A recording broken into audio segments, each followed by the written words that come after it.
আমি যে আয়াতে কারিমা তেলাওয়াত করেছি এই আয়াতের বিষয়বস্তু হচ্ছে যাকাত আদায় করার বিষয়। যাকাত একটি মহান ইবাদত। যাকাত শব্দের অর্থ হচ্ছে বাড়া, বৃদ্ধি পাওয়া, পবিত্র করা। আর পরিভাষায় যাকাত বলা হয় নিসাব পরিমাণ সম্পদের মালিক এক বছর আনতে তার ওই মালের উপর যেই যাকাত আসে ওই যাকাতকে আদায় করা।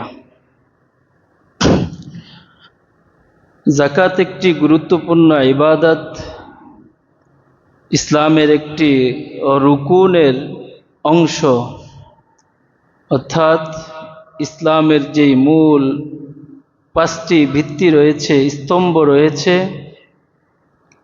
এর মধ্যে একটি হচ্ছে যাকাত। আল্লাহর রাসূল সাল্লাল্লাহু আলাইহি ওয়াসাল্লাম বলেন, বুনিয়াল ইসলামু আলা খামসিন শাহাদাতি আল্লা ইলাহা ইল্লাল্লাহ ওয়া আন্না মুহাম্মাদুর রাসূলুল্লাহ ওয়া ইকামিস সালাহ ওয়া ইতাইজ যাকাহ ওয়াল হজ্জ ওয়া সাওমি রমাদান।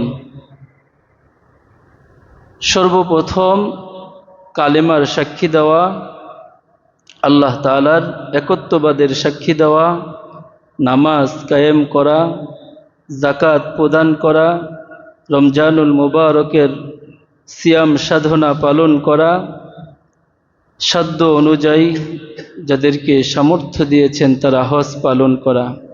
এই 5টি হচ্ছে ইসলামের বুনিয়াদ, স্তম্ভ। এর মধ্যে তৃতীয় নাম্বার অর্থাৎ কালেমার পরে নামাজ, নামাজের পরেই যাকাতের কথা বলে দিয়েছেন কে? আল্লাহ তাআলা যাকাতের কথা বলেছেন। শুধু তাই না, যাকাতের কথা আল্লাহ পাক রব্বুল আলামিন যেখানে নামাজের কথা বলেছেন সেখানে যাকাতের কথা বলেছেন। নামাজের কথা বলেছেন 83 বার, যাকাতের কথা বলেছেন 32 বার। কয়বার? এর সাথে সাথে 28 বার নামাজের সাথে সাথে বলেছেন আকিমিস সালাহ ওয়া আতিজ যাকাহ। কি বলেছেন? 28 বার যেখানে নামাজের কথা বলেছেন সেখানেই যাকাতের কথা বলেছেন, আকিমিস সালাহ ওয়া আতিজ যাকাহ। তার মানে নামাজ যেমন গুরুত্বের সাথে আদায় করা দরকার, ঠিক একই পরিমাণ গুরুত্বের সাথে যাকাত আদায় করা দরকার। কেন আদায় করা দরকার? আমি ভীষণ অসুস্থ, এত অসুস্থ যে বিছনা থেকে ওঠা সম্ভব হইতেছে না। হাত পা কাঁপতেছে, হাত কেমন করে কাঁপতেছে, শরীরও কাঁপতেছে, অনেক জ্বর। আর অসুস্থতা অনেক দীর্ঘায়ু হয়ে গেছে। এই জন্য দোয়া চাই আল্লাহ তাআলা সুস্থতার নিয়ামত দান করেন। অসুস্থতাও নিয়ামত, তবে আল্লাহ রাসূল বলছেন যে তোমরা অসুস্থতার থেকে সুস্থতার নিয়ামত চেয়ে নাও। আব্বাস রাদিয়াল্লাহু তাআলা আনহুকে আল্লাহ রাসূল বলতেছেন, হে চাচা, আপনি যখন দোয়া করবেন আপনি আল্লাহর কাছে কি চাইবেন?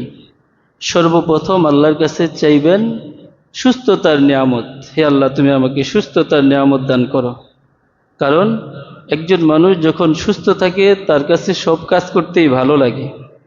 আর একজন মানুষ যখন অসুস্থ হয়ে পড়ে তখন তার কাছে যত মূল্যবান, যত ভালো কাজই থাক, তার কাছে ওই ভালো কাজগুলো ভালো লাগে না।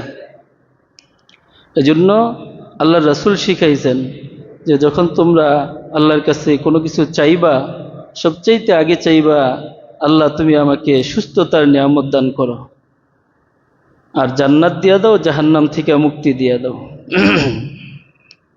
তো যাই হোক, সবার কাছে দোয়া চাই আল্লাহ যেন সুস্থতার নিয়ামত দান করে। আমার জ্বর আসে, এটা নিয়মিত জ্বর আসে, সেটা হলো রমজান যখন শেষ হয় তখন জ্বর আসে। রমজানের একটা পরিশ্রম হয়, পরিশ্রমটা হইলে যখন পরিশ্রম শেষ হয়ে যায় তখন ব্যাপক একটা জ্বর আসে। কি রমজান যখন ঈদের দিন থেকে বা ঈদের 2-1 দিন পর থেকে জ্বরটা শুরু হয়। তো এটা নিয়মিত হয়, মানে এটা যখন থেকে আমি তারাবি পড়ানো শুরু করছি ছোটবেলা থেকে 2006-07 থেকে, তখন থেকে এরকম একটা অভ্যাসে পরিণত হয়ে গেছে। তো এইবার জ্বরটা এসে পড়ছে, এইবারকার মেহনতটা রমজানেরও 2 মাস আগের থেকে মেহনত শুরু হয়ে গেছে। বিভিন্ন জায়গায় প্রোগ্রাম মাদ্রাসা এটা সেটা নিয়ে অনেক মেহনত হয়েছে। তো ওই প্রভাবটা শরীরের উপরে পড়ে গেছে। যে দোয়া চাই আল্লাহ তাআলা যেন সুস্থতার নিয়ামত দান করে। তো বলতেছিলাম যাকাত কেন এত গুরুত্বপূর্ণ। যাকাত এজন্য গুরুত্বপূর্ণ যে বান্দা আল্লাহর প্রিয় হওয়ার জন্য দুইটা মাধ্যম লাগে। একটা মাধ্যম হচ্ছে আল্লাহকে সন্তুষ্ট করা, আল্লাহর মহাব্বতের পাত্র হওয়া। আল্লাহর মহাব্বতের পাত্র হওয়ার জন্য আল্লাহর যে হক আছে, নামাজ, অন্যান্য ইবাদত, এগুলোর মাধ্যমে আল্লাহর প্রিয় হওয়া যায়। ঠিক তেমনি ভাবে ওই বান্দাদের সাথে প্রিয় হয় কিভাবে?